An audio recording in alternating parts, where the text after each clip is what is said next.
오늘 우리에게 주시는 하나님의 말씀 함께 보겠습니다. 요한복음 5장 1절에서 10절까지의 말씀입니다. 요한복음 5장 1절로 10절까지의 말씀입니다. 요한복음 5장 1절에서 10절까지 함께 교독하겠습니다. 요한복음 5장 1절로 10절입니다. 그 후에 유대인의 명절이 되어 예수께서 예루살렘에 올라가시니라. 예루살렘에 있는 양문 곁에 히브리 말로 베데스다라 하는 곳이 있는데 거기 행각 5이 있고 그 안에 많은 병자, 맹인, 다리 저는 사람, 혈기 마른 사람들이 누워 물의 움직임을 기다리니 이는 천사가 가끔 못에 내려와 물을 움직이게 하는데 움직인 후에 먼저 들어가는 자는 어떤 병에 걸렸든지 낫게 되리라. 거기 38배 된 병자가 있더라. 예수께서 그 누운 것을 보시고 병이 벌써 오래된 줄 아시고 이르시되 네가 낫고자 하느냐? 병자가 대답하되 주여 물이 움직일 때에 나를 못에 넣어주는 사람이 없어 내가 가는 동안에 다른 사람이 먼저 내려가나이다. 이르시되 일어나 네 자리를 들고 걸어가라 하시니 그 사람이 곧 나아서 자리를 들고 걸어가니라. 이날은 안식일이니 유대인들이 병 나은 사람에게 이르되 안식일인데 네가 자리를 들고 가는 것이 옳지 아니하니라. 6월절에 예수님께서 예루살렘을 방문하셨다가 사마리아를 거쳐 갈릴리에 돌아오셨습니다. 근데 또 다시 명절이 돌아와 이 절기에 예수님이 예루살렘으로 올라가십니다. 이때가 어떤 절기인가 요한복음에는 자세히 기록이 안 나와 있습니다. 전후 문맥을 살펴보면 아마 이때는 초막절이 아니었겠나 이렇게 추정이 됩니다. 초막절이면 우리로 하면 이제 10월, 11월 우리 추석 때 추수감사절 즈음이죠. 이때 예수님은 헤롯 성전 바로 옆에 있는 베데스다 연못을 찾아가십니다. 예루살렘 양문 곁에 있는 이 베데스다 연못의 행각이라고 하는 건 기둥이 있고 지붕만 덮어놓은 그런 집을 말하죠. 그림을 좀 오늘 한번 좀 여러 가지로 좀 보여드리기를 원하는데요. 이 예루살렘 예수님 당시의 이 상황을 여러 고증을 통해 스케치를 한 겁니다. 이 부분이 바로 46년에 걸쳐서 완공이 되었다고 하는 헤롯 대성전입니다. 굉장히 크고 화려하고 하얗게 된 부분이 바로 지성소와 성소, 이 성전의 핵심 부분이죠. 이쪽으로 바라보고 있는 이 방향이 이제 동쪽이죠. 그래서 여기는 북쪽 벽입니다. 북쪽 벽이고 여기 이제 안토니우스 로마 군대 요새이고요. 그리고 이제 요 밑에 예루살렘 성벽이 있는데 여기가 바로 양문입니다. 그래서 요 성전 북쪽 벽과 양문 바로 곁에 있는 요 행각이 바로 베데스다입니다. 다음 그림 한번 보여주실까요? 여기가 이제 아까 우리가 봤던 헤롯 성전이고요. 그래서 여기 성전의 북쪽 벽이다 이렇게 돼 있고 여기 이제 안토니우스 요새는 로마 제국이 이스라엘을 식민 통치를 했죠. 그래서 예루살렘에 로마 군이 와서 주둔을 하게 되는데 그 로마 군대의 병영이 바로 이 안토니우스 요새고요. 이쪽에 이제 양문이 있고 그리고 바로 그 옆에 이 베데스다 이게 이제 쌍둥이 연못이라고 했는데 아마 연못이 2개였던 모양입니다. 근데 이 유적이 19세기에 고고학자들에 의해서 발굴이 됐습니다. 그래서 이 성경의 기록이 정말 실제적인 역사적인 사실로 증명이 된 거죠. 다음 화면 한번 보여주십시오. 이제 아까 처음에는 그림이고 요거는 이제 모형이죠. 그죠? 여기 보시면 이제 이 예루살렘 성벽이죠. 성벽에 이런 그 성 안으로 통하는 문들이 여러 개가 있습니다. 어문 그러면 이제 수산물이 드나드는 문이 어문이었고요. 그 다음에 희생제물을 바치고 나서 그 배설물이나 폐기물을 내버리기 위해 나가는 문, 이건 분문이죠. 분문. 그리고 요거는 이제 양문이라고 해서 희생제물로 드리는 동물들을 데리고 성 안으로 들어갈 때 바로 요 양문을 통과해서 들어가게 되는데 이제 이쪽이 성전이죠. 헤롯 성전. 근데 여기에 바로 베데스다가 있는 겁니다. 굉장히 규모가 크죠. 그죠? 그래서 성경에 많은 환자들이 거기 있었다. 이런 성경의 기록을 이러한 고고학적인 발굴이 그대로 입증을 해주는 그러한 내용이지요.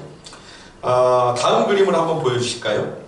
예, 어느 화가가 그린 베데스다의 모습입니다. 그림이 되게 음산하고 음침합니다. 예, 여기 이제 예수님이 이 환자들에게 오시는 모습인데, 환자들을 보면 옷도 제대로 입지 못하고 그냥 뭐 헝겊 같은 거 이렇게 대충 걸치고 있어요.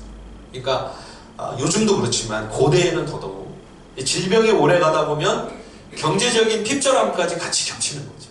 그래서 가난과 질병의 이중고를 겪는 일들이 비일비재한 거죠. 여기 참 환자들이 너무 끔찍하고 비참한 모습을 하고 있는 그런 지경인데, 주님이 이제 이 자리에 찾아오신 그런 모습을 그린 내용입니다. 자, 오늘 말씀 5절, 3절, 4절 같이 한번 읽어보실까요? 요한복음 5장 3절과 4절 말씀 다 함께 한번 읽어보겠습니다. 시작. 그 안에 많은 병자, 맹인, 다리 저는 사람, 혈기 많은 사람들이 누워 물의 움직임을 기다리니, 이는 천사가 가끔 못에 내려와 물을 움직이게 하는데, 움직인 후에 먼저 들어가는 자는 어떤 병에 걸렸든지 낫게 되밀어라. 예, 이 베데스다의 중환자들, 또 시각장애인, 지체장애인 비롯해서 큰 무리가, 이 환자들의 많은 수가 여기 모여 있었다. 근데 이 3절 끝에서부터 이 4절까지의 이 가로 안의 내용은 초기 사본에 없다, 이렇게 기록이 되어 있죠. 예, 그러니까 이 원래 사도 요한이 기록할 때는 이 말씀이, 이 부분이 없었는데, 나중에 이제 후대의 편집자가 이 내용을 다시 정리하면서 이 설명을 첨부했을 가능성이 있습니다. 왜 이렇게 많은 환자들이 이 베데스다에 모였고, 주님이 이 38년 된 병자에게 질문을 하시니까 이상한 대답을 하죠. 예, 왜 그런 대답을 했는가, 그 배경을 알려주려고 아마 부가 설명이 필요하지 않겠느냐 해서 나중에 첨언이 된 것으로 보입니다. 이 베데스다에는 전설이 있었습니다. 가끔 천사가 내려와서 물을 움직이게 하는데, 그렇게 물이 동할 때 제일 먼저 들어가는 그 사람은 무슨 병에 걸렸는지 낫게 된다. 이 자료에 보면 여기에 뜨거운 물, 온천이 있었다고 합니다. 그러니까 이제 환자들이 더 모였겠죠. 근데 그냥 온천이 아니고요, 간헐천이었다고 그래요. 그래서 주기적으로 한 번씩 뜨거운 물이 땅속에서 솟구치는 거죠. 예, 그러면 이제 물이 움직이지 않겠습니까? 그걸 보고 천사가 내려와 물을 휘저었는다, 이렇게 와전이 된 듯합니다. 그러다 보니 이제 이 소문을 듣고 중병에 걸린 정말 치유의 가능성이 희박한 환자들이 지푸라기라도 잡는 심정으로 이곳에 더 많이 모여든 것이죠. 예, 그림을 또 하나 보여주실까요? 예, 이 그림은 바돌로메 무리뉴라는 스페인 화가가 16세기에 그린 그림인데요. 이것도 보시면 그림 전체가 아주 어둡고 캄캄하고 음산하고 음침합니다. 환자들이 이렇게 누워있는데, 여기 보시면 개가 있습니다. 아까 좀 전에 그림에도요, 개들이 이렇게 어슬렁어슬렁 돌아다니는 그 모습이 나와 있어요. 여러분 못 보셨겠지만, 여기도 이렇게 개들이 있는 것은 이 유대 사회 당시에 개들이 요즘처럼 대접받는 분들이 아니었죠. 예, 그러니까 멸시천대의 대상, 아주 그 상징이 개입니다. 그 예수님이 들려주신 부자와 나사로의 비유에 보면 그 거지 나사로가 병들었는데 그 곪은 상처를 개가 와서 핥는 그 장면을 주님이 묘사하시죠. 그러니까 이거는 얼마나 지금 그 나사로의 처지가 비참하고 참혹했는가, 그거를 더 심화해서 강조하고 있는 상징이 바로 이 개인 거죠. 예. 근데 자 보시면 이 환자들이 다 빙 둘러 환자들인데요, 이 음침하고 음산한 그림의 저 뒤에 있는 이 밝게 환한 모습이 있어요. 이게 뭘까요? 천사가 내려와서 이제 물을 휘젓는다는 거예요. 이게 이제 이 베데스다에 모인 모든 환자들의 로망이고 판타지죠. 예, 저 천사가 나타나 물을 움직이면 내가 먼저 들어가서 병 나았으면 좋겠다. 이 희망을 갖고 있는데 이런 소망이 여기서는 유일한 소망이었던, 이런 막장과 같은, 그죠? 이런 정도의 말도 안 되는 그런 전설이 이 모든 사람들이 바라고 원하는 유일한 소망이었던 이런 곳에 주님이 오신 거죠. 예. 자, 주님이 이렇게 물으십니다. 요한복음 5장 5절과 6절 한번 보십시오. 거기 38배 된 병자가 있더라. 예수께서 그 누운 것을 보시고 병이 벌써 오래된 줄 아시고 이르시되 네가 낫고자 하느냐. 야라 누운 횟수만 38년이에요. 그러니까 거의 40년 가까운 세월을 움직이지 못하고 있는 거죠. 예. 예수님이 이제 이 사람을 고쳐주신 다음에 이 사람은 누가 자기를 고쳐줬는지 누가 자기를 걷게 했는지도 몰랐죠. 처음에는. 예수님이 즉시 사라지셨습니다. 예수님이 그 자리를 피하지 않으셨으면 뭐 또 사람들이 몰려들어서 뭐 왕을 삼겠다, 임금으로 추대하겠다 난리가 났겠죠. 주님이 급히 그 자리를 피하셨다가 나중에 이제 조용히 이 사람을 만나서 간곡하게 당부를 하시는 말씀이 있습니다. 너한테 더 심한 것이 생기지 않도록 다시는 죄를 짓지 말아라. 우리에게 벌어지는 모든 질병의 그 상황들이 내 죄가 어떤 직접적인 원인이 돼서 나타나는 것은 아닙니다. 예. 근데 어떤 경우에는 또 이렇게 우리가 저지른 죄와 행한 악이 그게 직접적인 이유가 돼서 하나님의 징계로 우리가 질병에 걸릴 수도 있는 것이죠. 그러니까 이거는 여러분 우리가 판단하기가 참 어렵습니다. 그래서 우리가 서로를 향해서도 또 자기 자신을 향해서도 쉽게 함부로 단죄를 한다든지 정죄를 하거나 판단을 하거나 죄책감을 가지는 거 굉장히 조심해야 되는 일입니다. 예, 참 우리가 모든 면에서 겸손해야 되지만 이런 문제에 있어서는 더더욱 겸손해야죠. 모르는 거는 그냥 모른다고 해야 됩니다. 모르는데 아는 척하면 절대 안 되는 거죠. 그러나 지금 이 사람의 경우에는 그가 큰 잘못을 저지른 그도 알고 있는 그 문제로 이렇게 오랜 세월 누워있게 된 거다. 그래서 주님이 분명히 그에게 그도 모르고 있으니까 그렇죠? 그에게 가르쳐 주셨어요. 예. 그러니까 아마 이 사람이 성인이 되어서 아마 젊은 시절에 무슨 일이 있었던 모양이에요. 예. 그리고 나서 이제 일평생을 누워있게 된 거죠. 그러니까 지금 아마 나이가 꽤 많지 않았겠습니까? 주님이 이 병자에게 물으십니다. 네가 낫고자 하느냐? 네가 건강하게 되기를 원하느냐? 이거 뭐 말해 뭐 하겠습니까? 물어보나 마나 아니겠습니까? 근데 이 환자의 대답이 참 희한합니다. 예, 우리 같이 한번 읽어볼까요? 요한복음 5장 7절을 우리 다 함께 한번 읽어보겠습니다. 7절 말씀 시작. 병자가 대답하되 주여 물이 움직일 때에 나를 못에 넣어주는 사람이 없어 내가 가는 동안에 다른 사람이 먼저 내려가나이다. 예. 예수님이 아직 누구신지 몰라서 지금 이 사람이 그런 것도 있지만 지금 이 사람의 마음에 가득 찬 생각은 뭐인 것 같아요? 오직 물에 들어가는, 그쵸? 제일 먼저 좀 물에 천사가 탁 와서 물 움직일 때 내가 제일 먼저 좀 들어가야 되는데 그래야지 내가 나을 수 있는데 이 한 가지에 모든 희망을 걸고 있는 거죠. 예. 지금 내가 빨리 움직일 수도 없고 지금 그렇다고 기다렸다가 그 순간 나를 제일 먼저 물속에 들어갈 수 있게 도와줄 수 있는 사람도 없는 거죠. 예. 그러니 뭐 움직이려고 해봐도 항상 다른 사람들이 먼저 가는 거죠. 그러니까 기회가 올 가능성이 없는 거죠. 너무 한이 맺힌 고백입니다. 여러분 이 환자는 자기를 결코 살릴 수도 없는 헛된 소망에 마지막 남은 모든 것을 다 마음과 기력을 다 쏟아서 이 소망을 의지하고 있는 거예요. 그러나 결코 그를 살릴 가망이 없는 일이었죠. 아무것도 없으니 어쩔 수 없이 지푸라기라도 잡는다지만 그러나 여러분 깊은 물에 빠진 사람이 지푸라기 진짜 잡으면 어떻게 되겠습니까? 100% 사망이죠. 예. 우리가 이 세상을 의지하고 사람한테 기대고 이 땅에 속한 어떤 것을 의뢰하고 우리가 바라본다면 그 지푸라기죠. 그게 지푸라기 잡는 겁니다. 이사야 2장 22절에 이렇게 말씀했습니다. 너희는 인생을 의지하지 말라. 그의 호흡은 코에 있나니 새말 가치가 어디 있느냐. 인생을 의지하지 말라.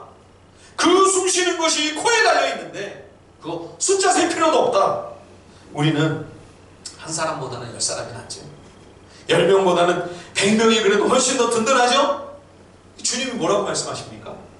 그 숨이 코에 달려있는데 그 숫자 세봐야 무슨 소용이냐? 100명이나 1000명이나 10,000명이나 아니 100만 명이 있어도 억만 명이 있어도 하나님 보실 때는 똑같다는 거예요. 예, 여러분 티끌이 1개 있으나 100만 개가 있으나 차이가 있습니까? 흙먼지인데요. 그러니 셈이 필요가 없다는 것이죠. 그래서 이스라엘 왕들이 군사들 숫자 세는 거 주님이 참 싫어하셨던 겁니다. 와, 우리 몇십만 대군이 있네, 100만 대군이 있네. 그러면서 그 허망한 인생의 힘과 능력을 의지하며 오직 여호와 하나님 한 분만을 신뢰하는 믿음을 너무 쉽게 저버리니까 하나님께서 이스라엘 군대 아예 숫자도 세지 말아라. 예, 심지어 말과 병거도 모으지 못하게 하시죠. 예, 우리가 하나님 한 분만을 바라보고 오직 주님 한 분만을 기대하며 기다리는 그 믿음 위에 서기를, 내가 그런 믿음 위에 있기를 주님이 나에게 얼마나 간절히 바라고 원하시는가, 이것을 우리가 느낄 수 있는 그러한 말씀의 맥락입니다. 이 38년 된 병자, 마치 꺼져가는 심지아도 같은 그런 상황임에도 마지막 얼마 남지도 않은 그 힘을 다 모아 자기를 결코 소생시킬 수 없는 이 허탄한 것에 모든 것을 다 걸고 있는 거예요. 예, 얼마나 지금 답답한 상황입니까? 근데 그와 더불어 마찬가지로 안타까운 게 뭐냐면요, 지금 이 베데스다에서 벌어지고 있는 상황입니다. 여러분, 베데스다가 뜻이 뭡니까? 자비의 집, 은혜의 집, 예, 이런 뜻입니다. 이 이름은 그렇게 돼 있어요. 은혜의 집, 거창하게 돼 있는데 정작 이 내용을 보면 은혜가 아니죠. 그죠? 물속에 먼저 들어가면 낫게 된다고 하는 이 전설을 마치 생명의 동화주인 양 붙들고 이 질병의 고통이라고 하는 처지에 벗어나기 위해 치열한 경쟁을 서로 하는 겁니다. 먼저 들어가야 되니까. 그죠? 연못 제일 가까운 자리, 그 명당 자리, 그거 차지하려고 얼마나 신경전을 하겠어요. 예? 건장한 장정들도요, 군대에서 선착순 기합 시작되면 정말 박이 터집니다. 예. 근데 지금 건강한 사람들도 아니잖아요. 장애인이고 중무 환자들이고 거동이 불편합니다. 움직이는 게 자유롭지 못해. 근데 갑자기 누가 물이 움직인다, 난리 나는 거죠. 누가 물에 첨벙 뛰어들면 그냥 서로 다 먼저 들어가겠다고 악성이 벌어지는 겁니다. 이 많은 환자들이 난리법석이 아니었겠습니까? 은혜의 집이 아니라, 자비의 집이 아니라 아비다툼이 벌어지는 지옥과 방불한 아수라장이지요.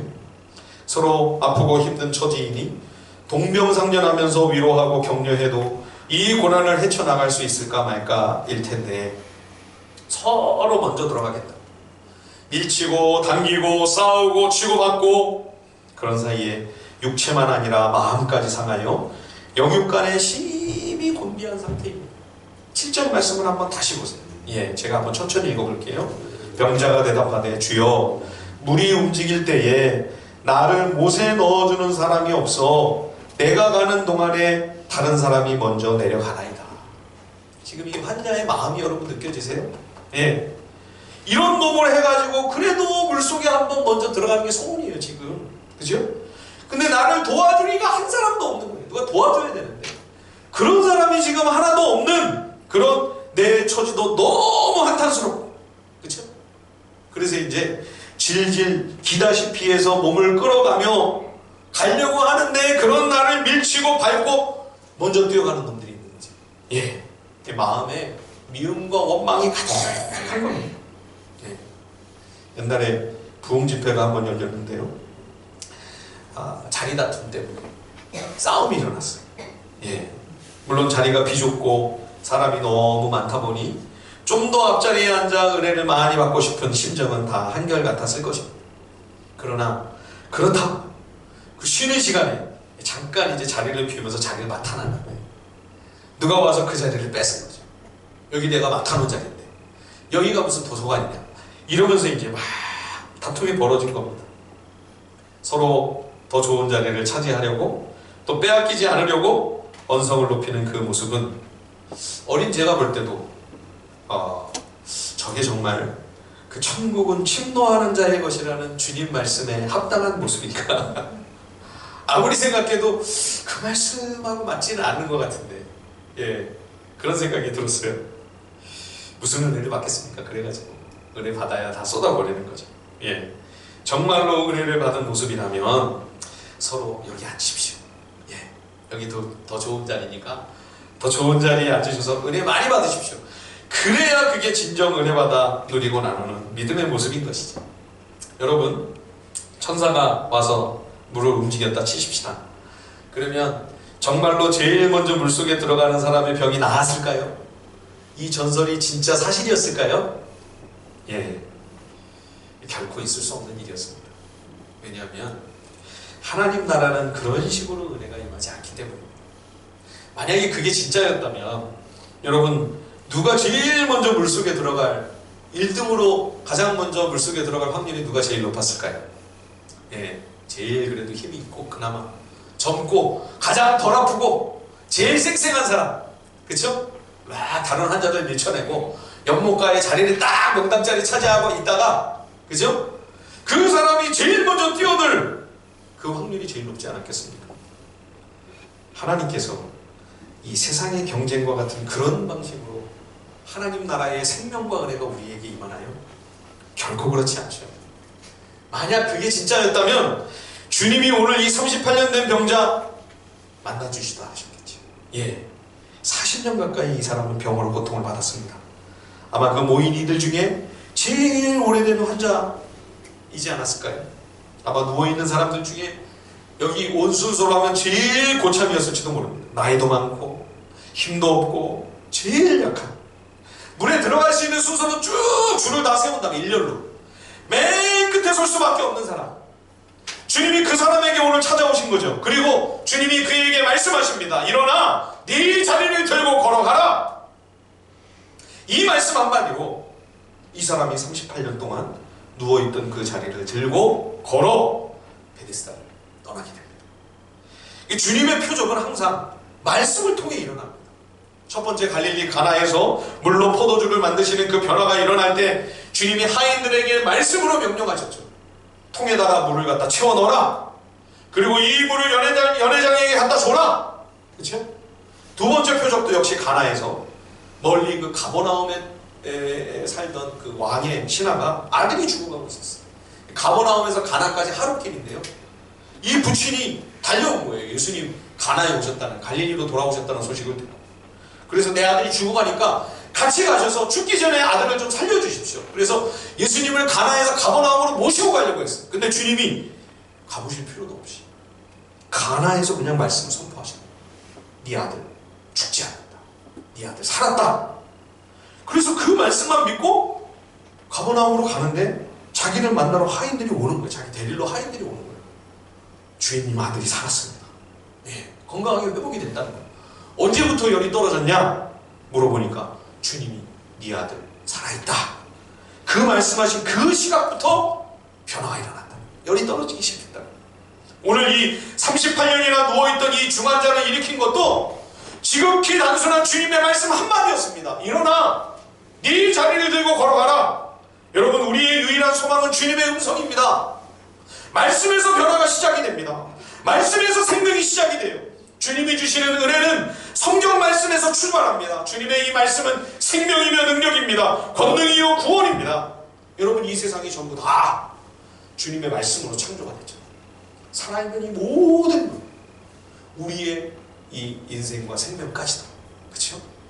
흙이었던 우리를 말씀으로 우리 코에 하나님의 생기를 불어넣으셔서 살아 움직이는 살아있는 영, 생명이 되게 하신 것도 하나님의 말씀이었습니다. 그러므로 여러분, 힘들고 어려운 인생의 고난과 환난 속에서 헛되고 허무한 것에 우리의 소망을 두지 말아야 할 것입니다. 나를 살릴 수도 없는 허탄한 데 희망을 걸지 말고 하나님의 살아있는 능력의 말씀, 그 생명과 구원의 말씀을 구하십시오. 주님, 저에게 한 말씀만 주십시오. 예, 날마다 말씀 앞으로 나아가 주의 음성에 귀를 기울이십시오. 주님, 나에게 한 말씀만 말씀해 주옵소서. 그런 사모하는 마음으로 간절히 주님 앞에 구할 때에 주님이 나에게 말씀하시기 시작하십니다. 주님의 말씀이 내 귀에 들리기 시작하면 그 말씀이 나를 살립니다. 그 말씀이 나를 일으켜요. 그래서 하나님의 사람 다윗이 이렇게 간증을 합니다. 시편 119편 50절에 보면 이 말씀은 나의 고난 중에 위로라. 주의 말씀이 나를 살리셨기 때문입니다. 주의 말씀이 나를 살리셨습니다. 저도 제 인생에 가장 큰 위기에 봉착했을 때 갑자기 순식간에 주님 말씀 한 구절이 제 마음에 임했습니다. 그 말씀이 저를 변화시켰어요. 그 말씀이 저를 새롭게 했어요. 그래서 제가 살았습니다. 안 그랬으면 아마 저는 그때 죽었을지도 모릅니다. 우리가 날마다 매일 성경을 통해 주님 말씀을 늘 묵상하는 거, 이거 평상시에는 별로 그렇게 소중하게 안 보입니다. 이게 뭐 그렇게 대단한 일인가? 오늘 말씀을 묵상하나 안 하나 무슨 차이가 있나? 아무런 특별한 게 아닌 것 같습니다. 그런데 여러분, 그렇게 가랑 비에 옷 젖듯이 날마다 하나님의 말씀을 사모하며 주의 은혜를 구하며 말씀 앞에 나아가는 그것이 결국은 그 말씀이 위기와 고난과 환난의 순간에 나를 붙잡아 줍니다. 말씀이 나를 일으켜요. 말씀이 나를 구해요. 말씀이 나를 살려요. 박완서 선생님이 인생을 사시면서 가장 큰 고통을 겪었던 그 시기를 일기처럼 이렇게 고백으로 기록해둔 책이 있습니다. 자녀가 사녀 일남인데 그 막내가 아들이었습니다. 그 아들이 정말 소감만한 쌤입니다. 공부도 너무 잘해서 1등만 한 의과대학을 들어갔어요. 그래가지고 이제 의사가 될 그런 상황이었는데 그 앞길이 창창한 키도 크고 잘생긴 그 20대의 젊은 총각이 교통사고로 어느 날 갑자기 세상을 떠난 거예요. 이 자식을 앞서 보낸 고통을 참척의 고통이라 표현합니다. 참척의 고통. 참혹할 참, 슬픔 척. 그래서 참척의 고통이라고 하는데요. 그러니까 4명의 딸들이 뭐 아무리 엄마를 위로하고 뭐 맛있는 거 가서 사드리고 잘해주고 그렇게 엄마를 위해 배려를 하고 애를 써도 밥도 제대로 안 넘어와.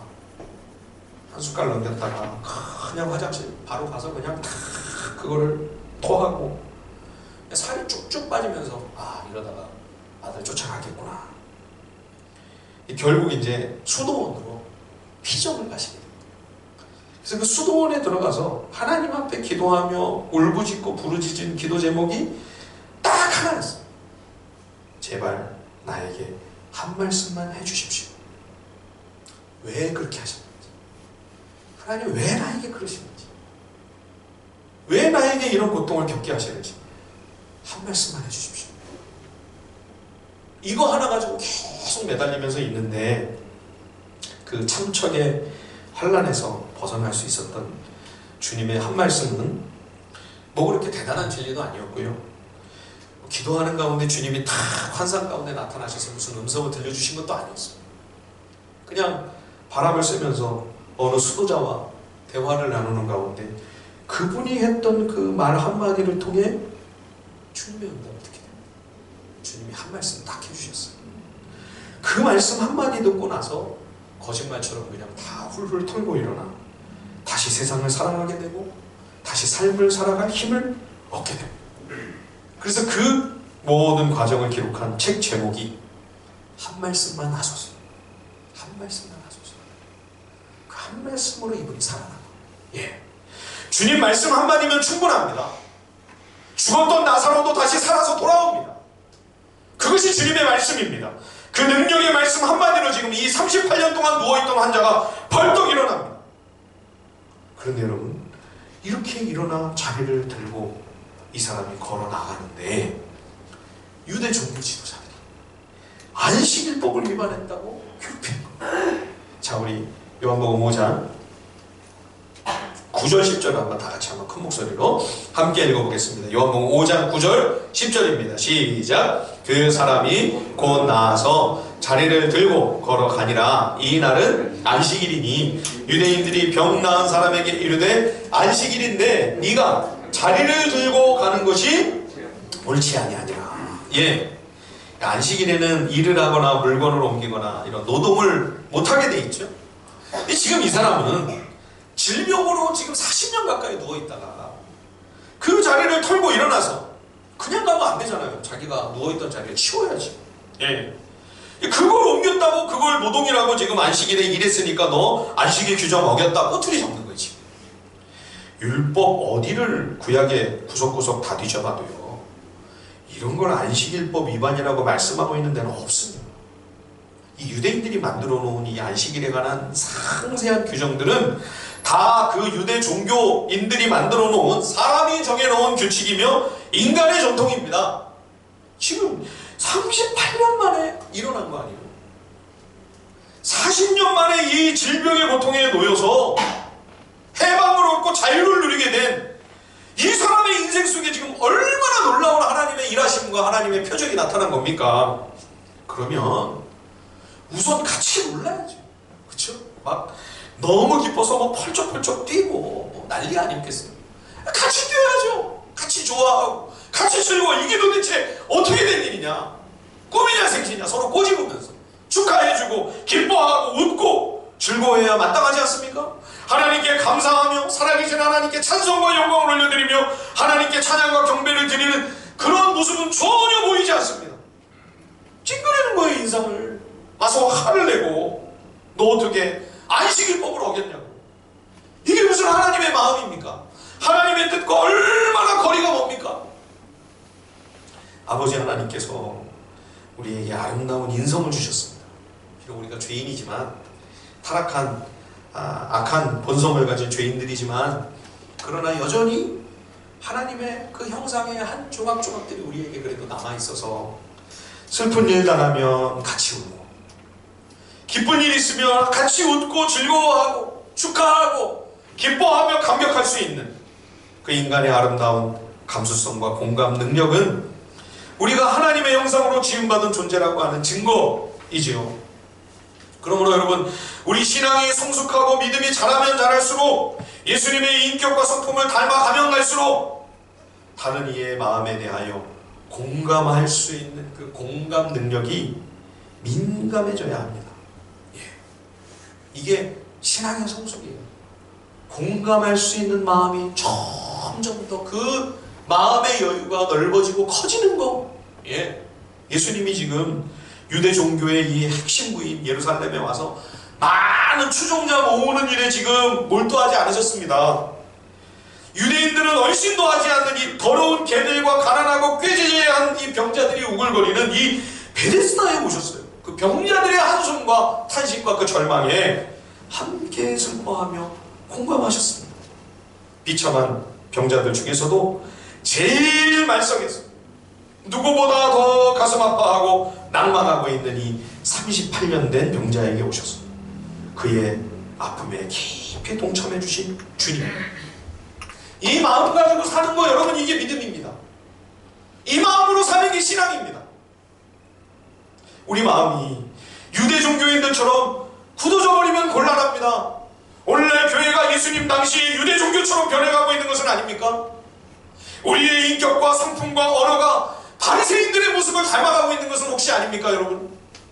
이름만 은혜의 집, 이름만 거창하게 자비의 집 이렇게 되어 있지만 실상은 비정하고 잔인한 경쟁을 일삼고 있는 이 전쟁터 같은 그런 베데스다의 모습이 오늘날 우리 교회의 모습은 아닌지. 그래서 많은 사람들이 교회를 떠나가고 교회를 등지고 있는 것은 아닌지요. 여러분, 우리가 아버지의 그 따뜻한 마음을 잃어버리면, 주님의 이 포근한 사랑의 마음을 놓치면 교회가 오늘 이 베데스다처럼 돼버리는 거예요. 삭막하고 팍팍하고 무서운 곳이 돼버리는 것이죠. 오늘 말씀을 마무리하면서 제가 그림을 하나만 더 보여드리려고 합니다. 미국의 유명한 화가 존 싱어 사전트가 그린 독가스에 중독된 군인들을 묘사한 그림입니다.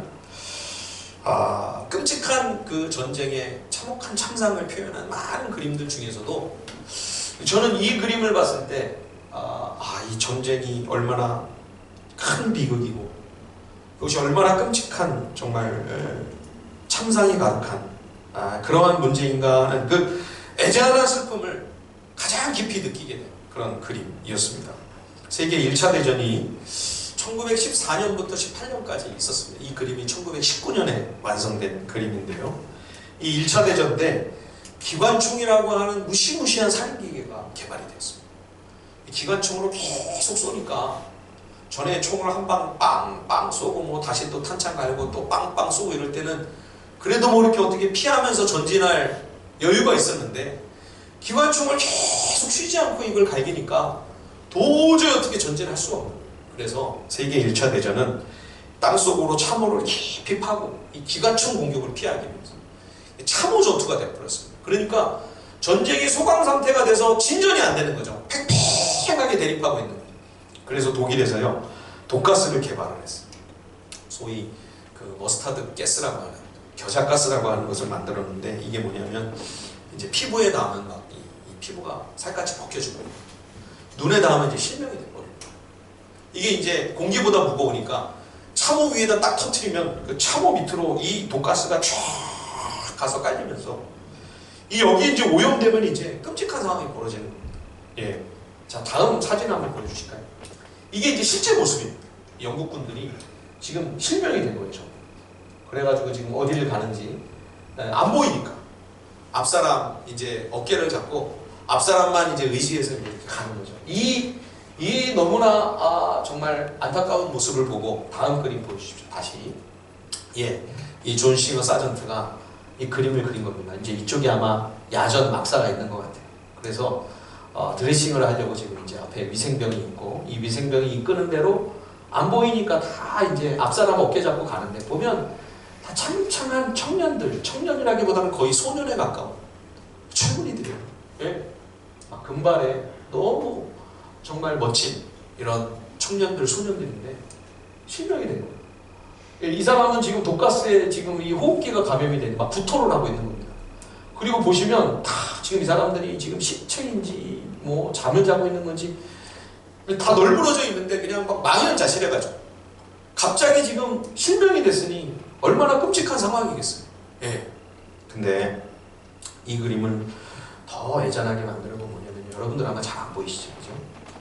이 다리 사이로 저쪽 연병장에서 멀쩡한 젊은 군인들이 축구를 하고 있는 거예요.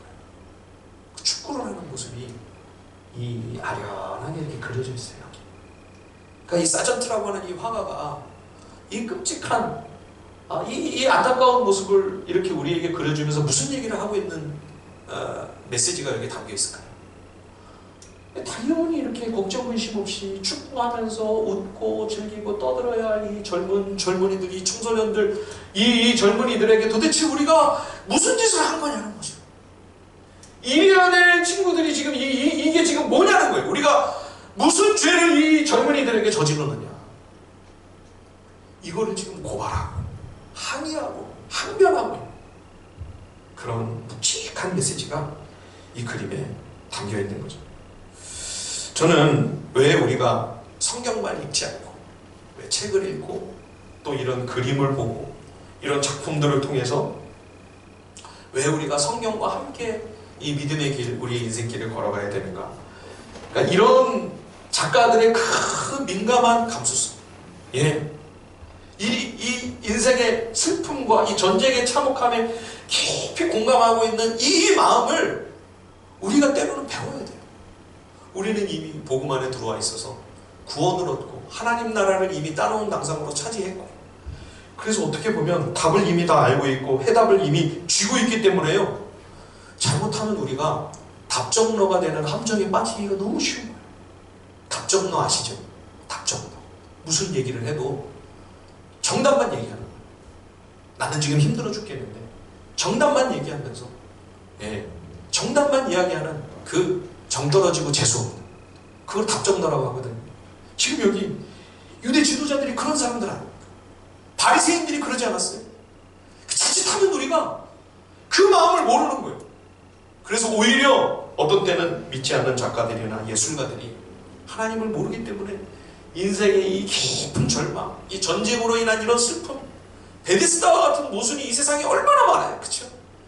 그거를 아파하고 괴로워하고 탄식하며 절망하는 그런 모습들이 그 작품들 속에 나와 있는데 그걸 우리가 읽으면서요. 그 주인들의 아픔과 고통에 깊이 공감할 수 있는 그런 마음이 우리에게 살아있어요. 예. 우리가 베데스다에 가서 38년 된 중풍병자를 일으켜줄 수 있는 능력과 힘은 우리에게 없어요. 그러나 여러분, 우리가 같이 울어줄 수 있잖아요.